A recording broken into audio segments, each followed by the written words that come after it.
Some of these stories do contain disturbing content, which some viewers may find, well, disturbing, and viewer discretion is advised. And if you have a story you would like to send my way, go to astheravendreams.com and click the button to do so, and as always, thank you.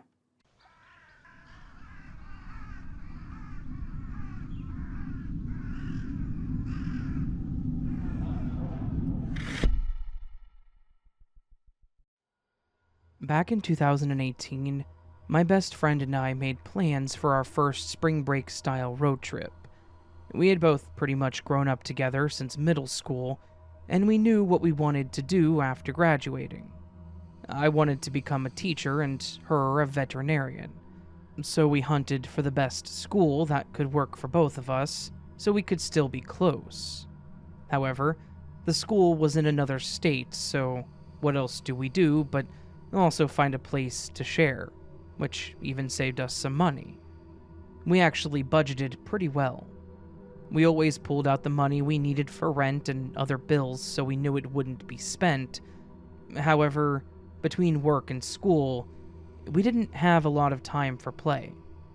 So, we decided to do something for ourselves. We planned a trip to North Carolina for spring break. We had plans to go to the beach, go hiking, and of course, party. We actually got a pretty good hotel and airline package thanks to her work, which saved us more money to actually spend on the trip. So, onward to the actual trip. It had actually been going great. We took it easy the first day and just hit up the beach and went shopping. We went on the hiking trail the next day while we still had the energy. On the third day, we lounged around in the hotel, went to a local diner, but otherwise we're just taking it easy. So, we took this as our party day, or rather night, I suppose. Both looking our best, we headed out to a local bar to start with some drinks. We started a game of pool and were genuinely just having fun. At some point, a guy approached us, giving my friend advice on how to shoot as she was losing to me, miserably. He offered to help, and she agreed, and after a few practice shots, she started figuring it out and almost beat me. We all started talking and laughing, and he introduced himself as Johnny, and we introduced ourselves as well. He seemed like a nice guy, and genuine too. My friend, Jamie, seemed to be pretty interested in him, and he didn't give off any weird vibes, so I stuck around to hear him out too. Eventually, he mentioned a beach party that was going on that night, and said that it was open to anyone that brought drinks, offering to take us there if we wanted to go. We had no reason to really say no, and thought it could be a lot of fun, so we agreed. He did offer to drive us there, but we did have some sense to us, so we declined. It was the same beach that we had went to a few days earlier, so we said we would take an Uber back to the hotel, change into our swimsuits, and then just walk there from the hotel room. He didn't even push the matter, so I thought that that was pretty cool too. So, we did exactly as we stated, and when we got to the edge of the beach, Johnny was standing nearby and greeted us. He offered his arm to both of us and walked us through the sand. We could see a group of people near a fire. Some were standing around drinking, some were playing beach volleyball, and some were just sitting and watching. As we approached, Johnny called out a few people, and we were all introduced and offered drinks. They were closed cans, so we accepted. We sat with some of them and talked, and eventually tried to play volleyball. Neither of us had really played before, and being buzzed, we were all over the place. But we all seemed to have a good time. They started playing music, and we were dancing and playing some dumb drinking games. Jamie was definitely enjoying Johnny's company. I found myself chatting it up with another girl that was there alone, playing a ukulele actually, who said that she was just visiting like we were. After a bit of time had passed, it was getting pretty dark with just the light of the fire and the nearby lights. I wasn't quite ready to end the night, but I was getting a bit chilly. I wanted to go change or at least grab my jacket, so I thought I would ask Jamie if she wanted to go with me or if she wanted me to grab something for her. She wasn't on the bench where I last saw her, so I just looked around the beach, scanning the area of the party, and I didn't see her. I asked the girl who I had been talking to if she saw her, and she said no. Same with a few others, so I started walking around. I ended up walking the whole shore hoping to find her, maybe walking with Johnny at the least, but still, no luck. I went back and asked a few more people around, and some told me they didn't see where they went, confirming that she was still with Johnny. And others told me that they didn't even know who I was talking about. At this point, I was feeling a bit sketch, not to mention frustrated. We were the only two girls that seemed to not understand volleyball, and were constantly falling and bumping into others. How do you not remember this person? I was also confused and upset that Jamie would just leave without telling me. Part of me did have it in my mind that maybe she took him to our hotel room, but was fighting myself because that's just not something that she would have done. We shared a room, so she would have at least sent me a text telling me not to go back yet.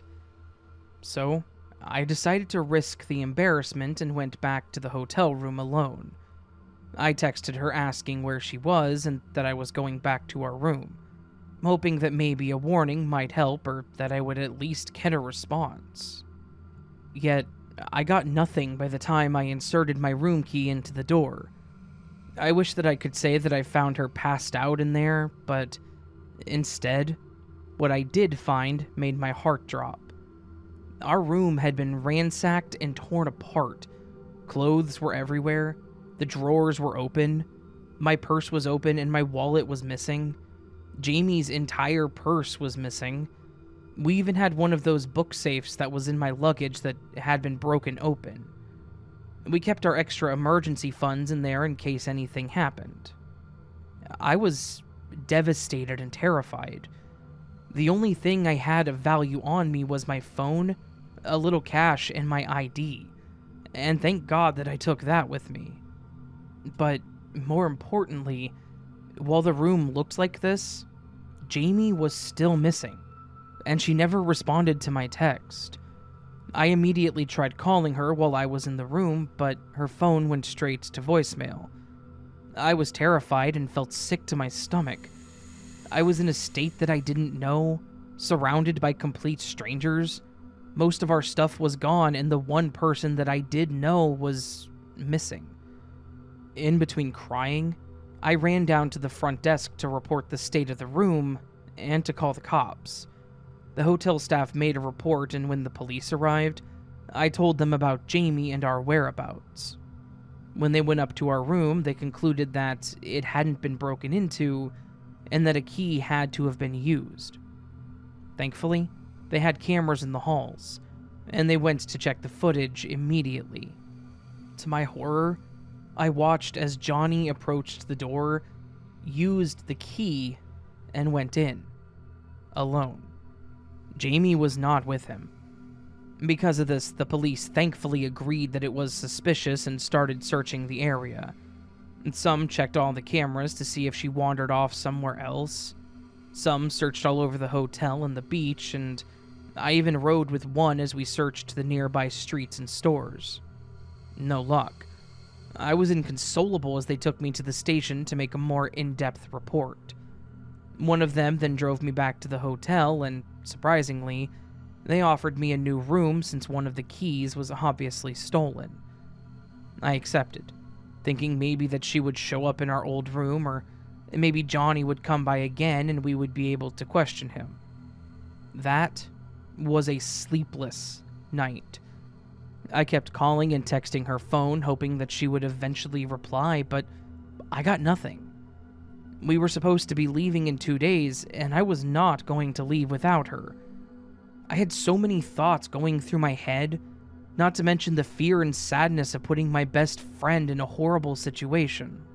There was no way that I was going to be able to sleep.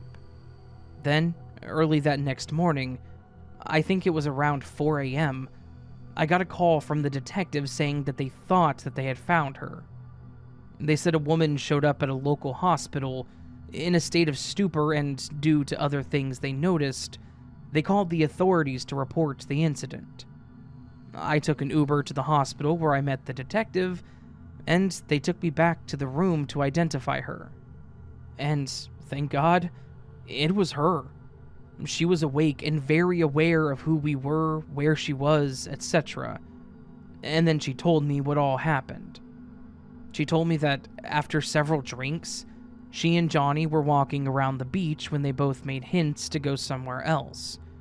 They started walking to his car when she realized that she hadn't told me yet, so she pulled out her phone to text me when Johnny started to distract her and grab her phone from her. She said he was doing this in a playful manner, so she didn't think much of it at first. But then a woman came up to them and grabbed her phone from him, which caused her to panic a bit. Unfortunately, he had managed to get her in the car with the help of this woman, and that was the last thing she remembered until she woke up on a bench in the park. She then walked about a mile until she ended up at this hospital. She was still in her bathing suit, but her cover-up was gone, and she had nothing else on her, of course. They ended up doing tests and did sadly confirm that she had been drugged, but otherwise didn't have any signs of SA, thankfully. They did do the normal precautions just in case, though. The detectives then explained to us that they had seen similar occurrences to tourists, men and women alike. They were found drugged, had been robbed, so they most likely did this in hopes of a quick payout, I guess. But since all that we really had on us were our phones, IDs, and room keys, they went for the room. Her purse was later found in a trash can behind the hotel, but of course, all the cash, cards, and ID were gone. Her phone was never found. She apologized profusely, but I wasn't even mad. All of that stuff we could just replace or figure out, but I couldn't replace her, so I was incredibly thankful to have found her. But from then on, we doubled down and promised each other that no one, not a man nor a woman, would come between us, and while we're traveling, we always stay within each other's view.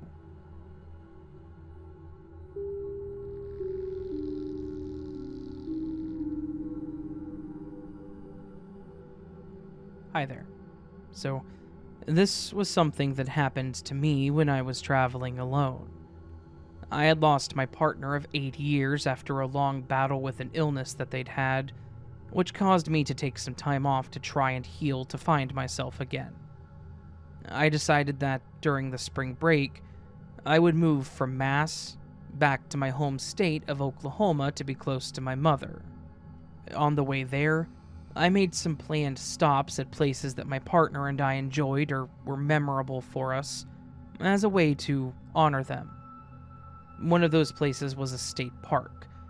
We were both avid outdoorsy people and loved camping, hiking, and just being one with nature, and this particular park had strong memories, so I knew that I had to go.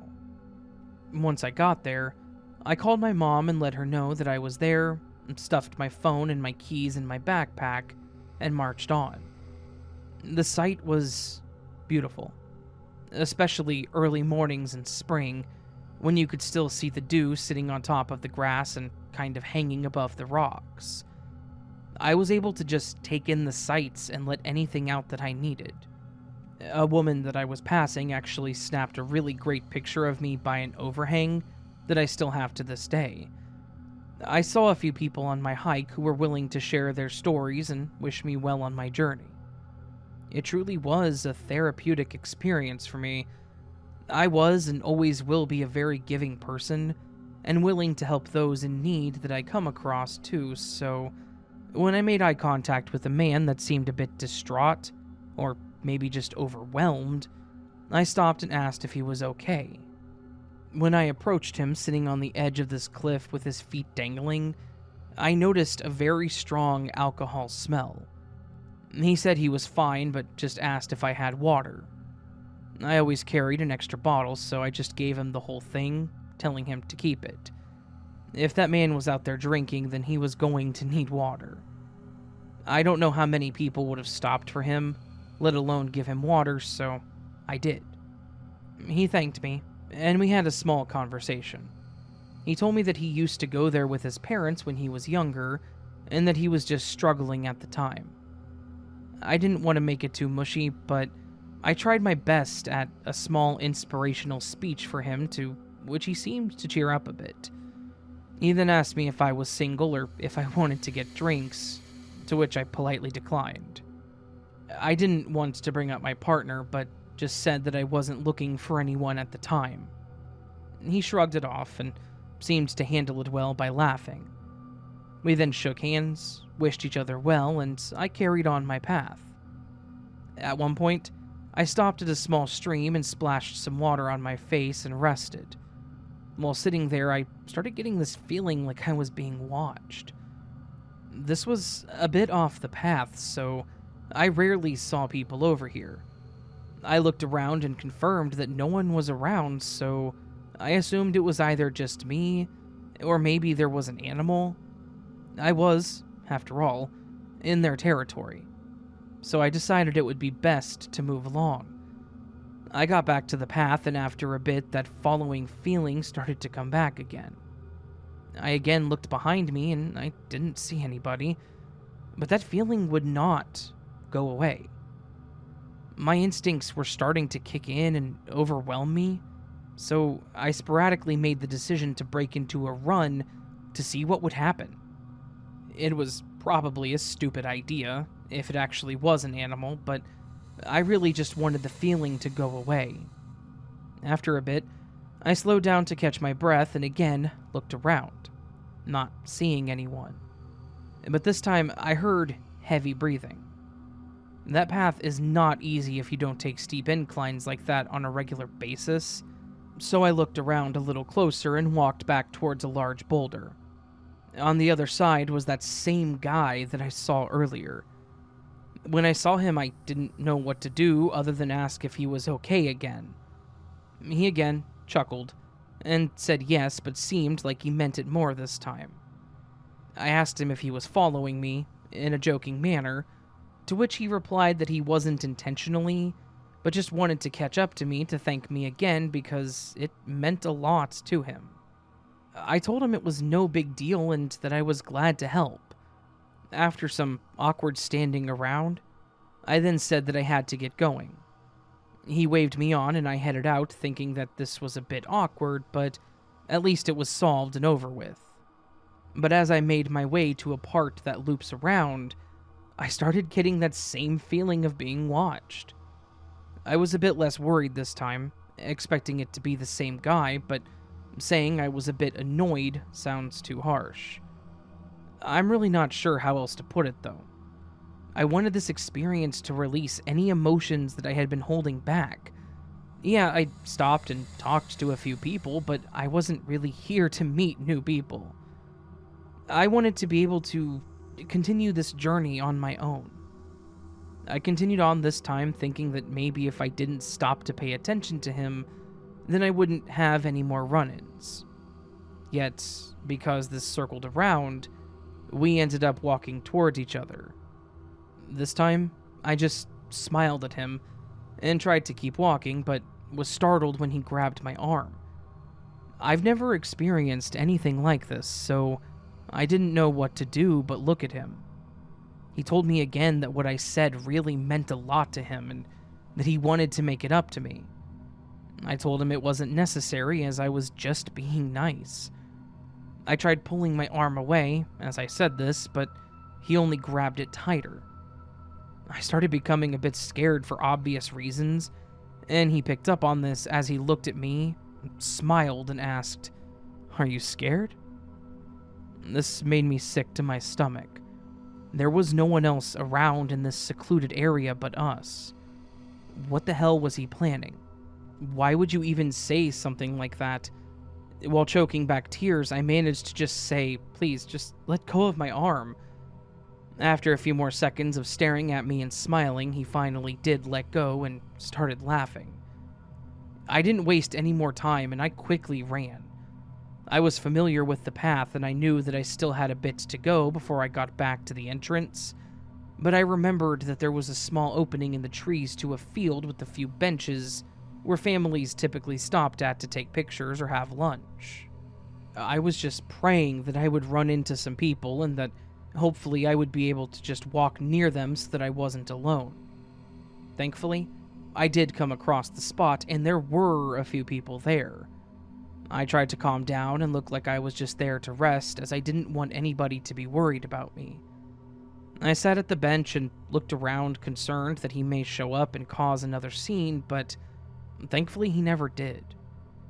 After some time, I was able to calm down and try to enjoy the last bit of my trek. I was obviously upset. This was supposed to be a time for me to heal and move on in my life, and while this was pretty terrifying, I refused to let this ruin it for me. I gathered myself, headed back to the entrance by myself.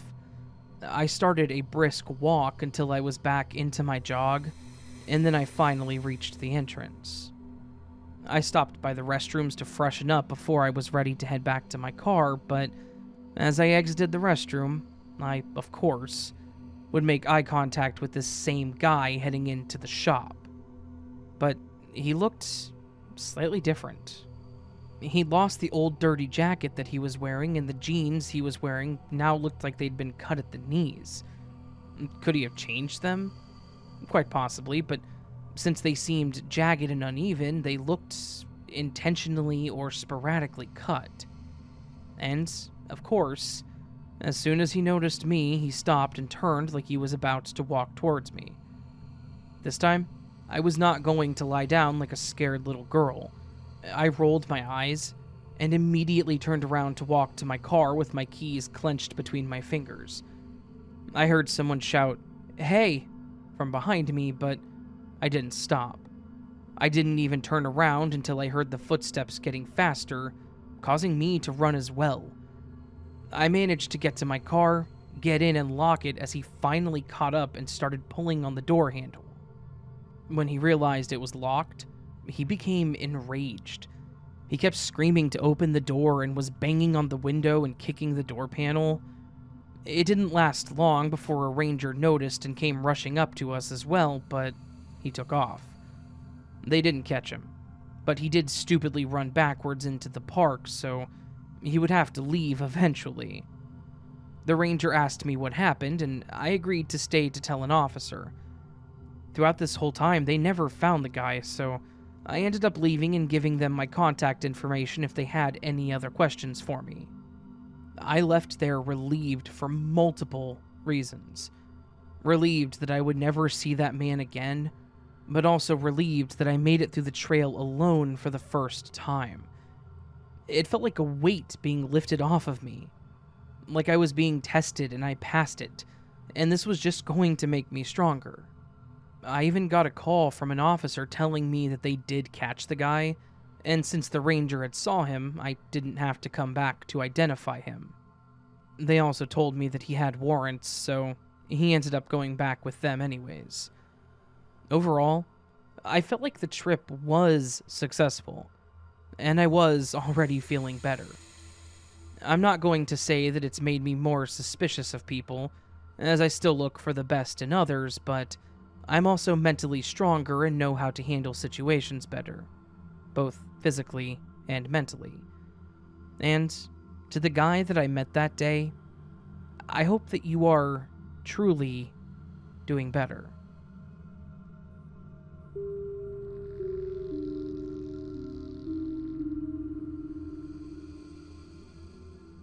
Many years ago, my girlfriend, Maya, and I spent our spring break on a road trip to St. Louis, Missouri from New Mexico.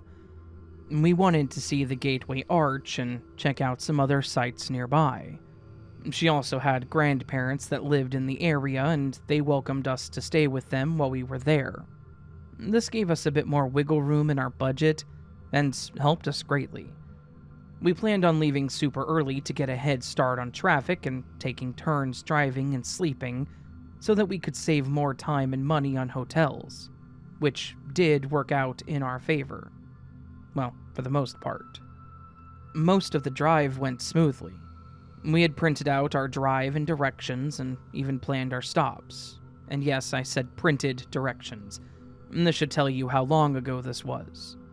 We ate, made our planned stops with minimal detours or extra stopping, and slept all according to plan. What we didn't account for, though, were the Midwestern storms. We had stopped at a gas station in eastern Kansas to fuel up, and it had then started raining. No big deal. We had a fully functional car, so the wiper blades worked just fine. We got back on the road and continued on, knowing that we only had about 4, maybe 5 hours left of our drive. But it hadn't even been an hour later when the rain began pouring. I've lived in New Mexico all my life. Now, I'd seen some rainstorms and some pretty bad ones, but I had never experienced anything like this. So, yeah, I'm not afraid to say that I got a little nervous.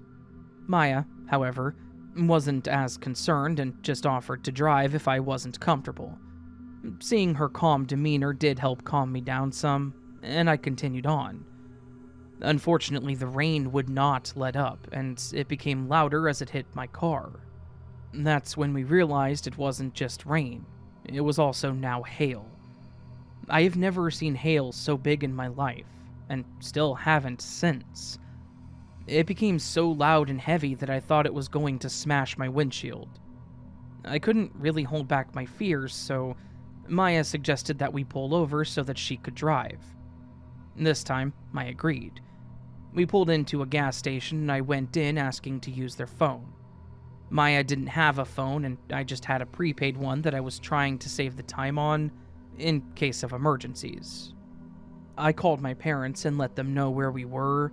I then explained how bad the weather was, and my mom sounded worried and suggested that we take shelter at a hotel until it passed. Of course, this didn't really help relieve any of my concerns, but I told them I would consider it and ended the call. I went back to Maya, and after sharing with her, she said that she would continue the drive, saying that we would probably be fine. I tried my best to remain calm and just trust her judgment. We continued to drive, but it seemed like we were honestly going further into the storm. The rain and hail continued, and the wind was so strong. I thought it might even blow us off the road. And speaking of the road, I could barely see the lines on it, let alone a few feet in front of us. We were on a pretty empty stretch of road with no exits nearby, but I looked over at Maya to ask if we should maybe just pull over and wait it out. And her face told me all that I needed to know. She no longer looked so confident.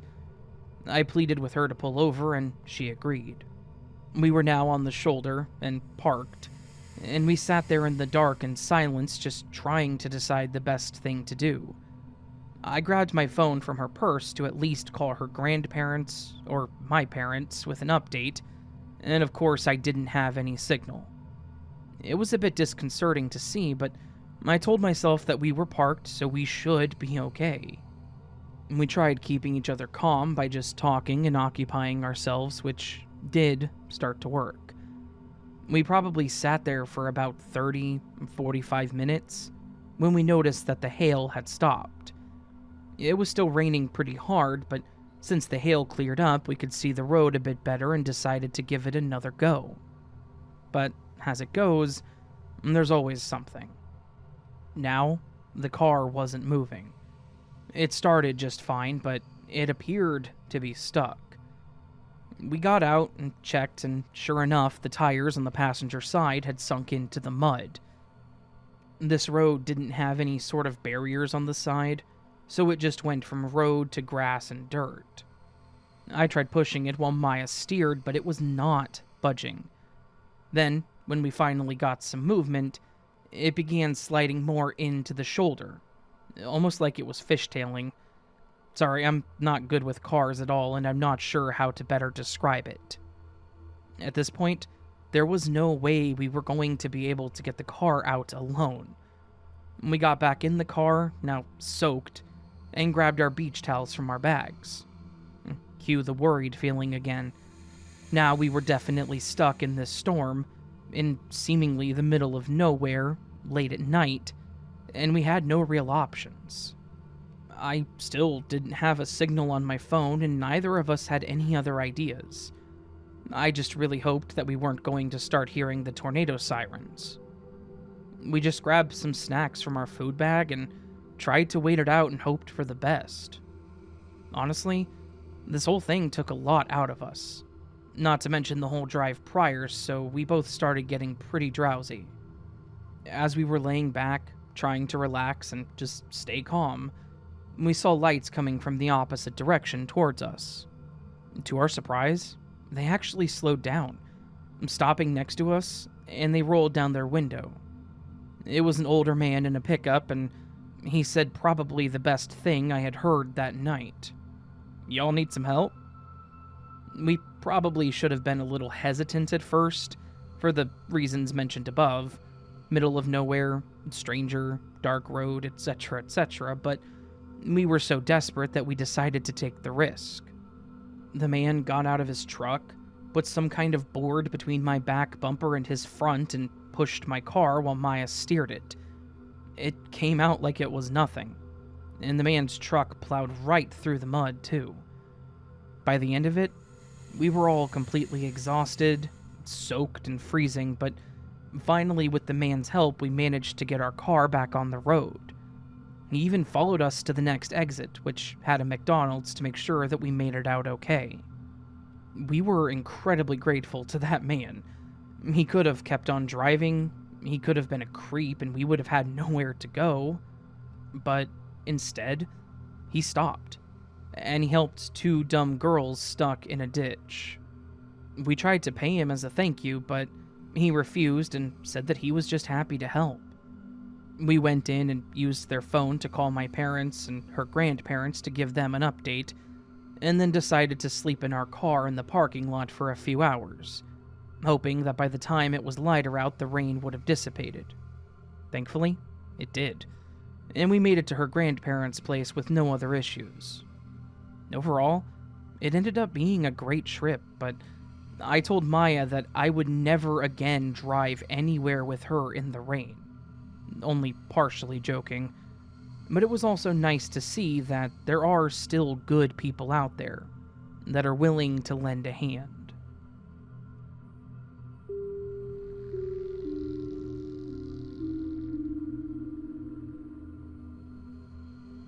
A few years ago, my girlfriend, myself, and 4 of our friends rented a cabin for a few days during spring break. We just wanted a place where we could all chill and do whatever. The only determined plan that we did make was for all of us to go rock climbing together. The cabin was bigger than expected, too. It had 3 bedrooms, one with a master bath and then another separate bathroom, which was great. The living room was spacious enough for us all to watch a movie in, and the kitchen was big enough for one of my friends to cook a full-course meal. He was going to culinary school at the time, so he was always willing to cook for someone, and we were always willing to be the guinea pigs. The kitchen had a door to the back covered porch, which then led out to an open field with big fire pits and trees that lined the back of it. It was perfect, especially for the price. If it wasn't obvious, there were 3 couples and we all drove separate cars and met there. We all chipped in and split the cost for our food and drinks and entertainment, and legitimately all worked out really well. I think that the worst part that we'd experienced was Mike and Jess missing a turn and having to guide them backwards. Well, that was until the second night. The night had a slight chill to it, but nothing that a bonfire couldn't fix. So, we went to start a fire and realized that none of us had brought lighter fluid, so we started looking around the cabin for a lighter or matches or anything. We finally found a lighter that barely worked in the bathroom and was able to get our fire started. We all grabbed some drinks and sat by the fire just talking and screwing off when I noticed Leslie was staring off. I nudged my girlfriend, Madison, to look at her, and she called her out. That's when Leslie pointed out a figure standing by the trees. Isaiah, being the guy that's not afraid of anything, called him out and asked if he wanted to join or if he at least had a lighter. After we all sat there snickering, we watched as he slowly turned and walked towards the driveway and down the hill, until we couldn't see him anymore. This place was like a campground, but with cabins, so we weren't really in the middle of nowhere. At first, we just assumed it was someone at a neighboring cabin that was watching us, possibly mad at us for being outside, possibly being too loud. And that was actually a tame night, but some people are pretty whiny like that. So, we decided to just take it back inside, since the fire was pretty weak anyways. The rest of the night was just us playing a game inside and went just fine. The next day was our rock climbing and hiking day. We all piled into Jess's Jeep and headed to the place. The event went great, and we were all having a lot of fun. We ended up coming across a lake at the bottom of a small cliff, and being the dumb young people that we were, we all made bets and dared Isaiah to jump into the lake from the top of the overhang. Like I said, it wasn't that high up, and swimming was permitted in the lake, so it wasn't that big of a deal. It was more so just that his girlfriend didn't want him to do it. But, as dumb guys sometimes do, he did it anyways. Once we all got in, I just enjoyed floating on the water and people watching, when I noticed someone who stood out. It was a guy standing over the cliffside that Isaiah had jumped from. But the reason that he stood out was because of his choice of clothing. While everyone else around was in hiking garb, bathing suits, or even just shorts and a t-shirt, this guy was in black dress pants, a black suit jacket, and a black hat, like a fedora style. He had the hat on pretty low, however, so I couldn't really see his face, yet I could feel his gaze. He was definitely staring in our direction. This time I said out loud to everyone, "Are we being stared at?" This caused everyone to look in the same direction and notice this guy as well. We all just waded in the water, having a staring contest and talking amongst ourselves, trying to figure out why someone would possibly be here and dressed like that. Not long after, Isaiah again shouted out to the guy, which caused some other people nearby to look around. I assume others noticed the oddity as they began staring, talking, and pointing, which then caused this guy to turn around and walk straight back behind the ledge, until he was gone. We all thought that this was weird, but I, at least, didn't connect it to our previous night's experience at this point. I just thought it was some guy being weird. We ended up leaving shortly after to go get stuff for dinner, as well as some lighter fluid to be prepared for our next fire. After dinner and some freshening up, we decided to have a bonfire again. This time, it went a lot better, and we had loosened up and were having a blast. We were talking, teasing, the girls were even pushing their limits and making a fool of themselves. It was just genuinely a good time. That was, until Leslie was again caught staring into the trees. That's when we all turned to look and saw the same guy. The form was the same, and with the giant flashlight that Mike had bought, this time we could shine the light right on him. He was wearing the same pants and suit jacket and hat. When the light hit him, he didn't really budge though. He leaned his head down some, probably to block out some of the light, but otherwise he didn't do anything else.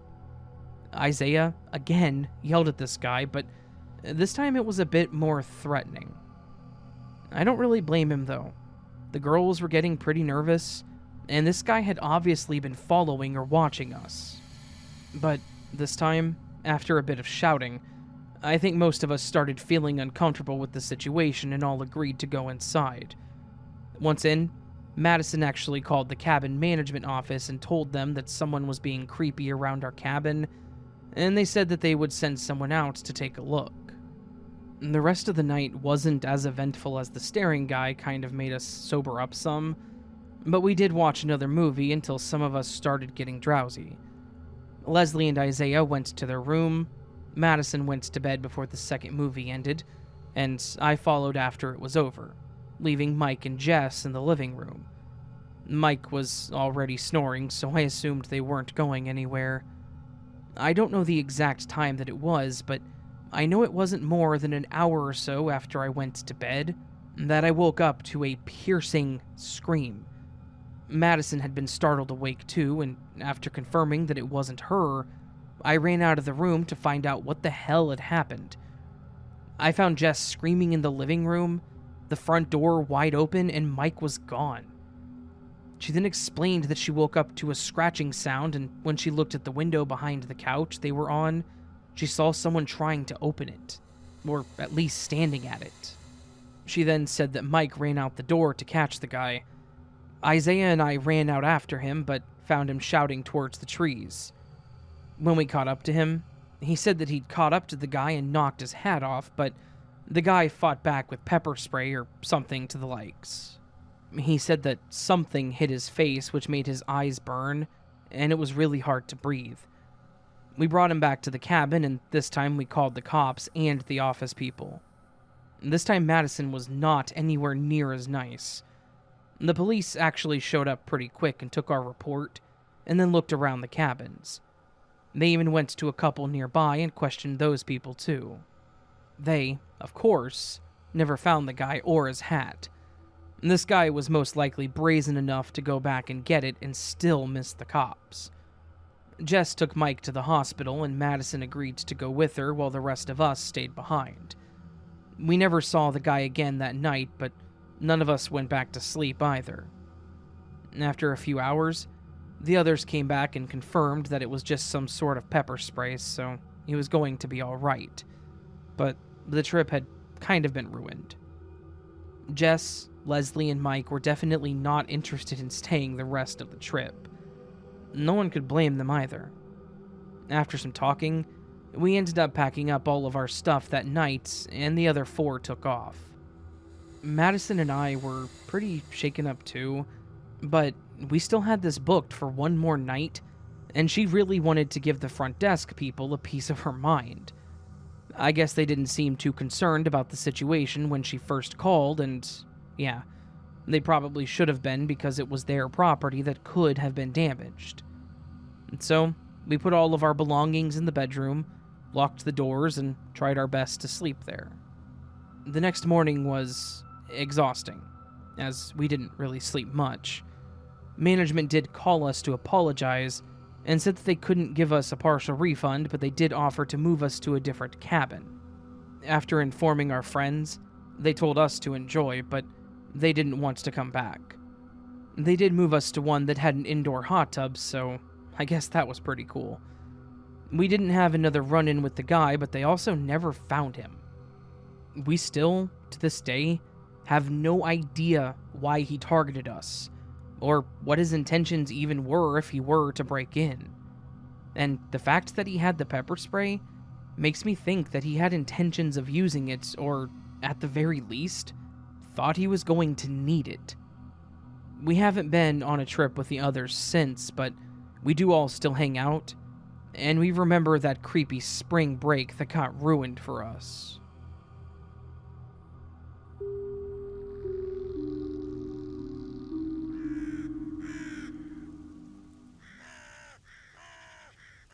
So this was a collection of some spring break spring break. Okay. Everything is happening all at once. Spring break horror stories, or spring break, I guess. Whatever that means. Some scary stories involving events that took place on spring break. Not brink.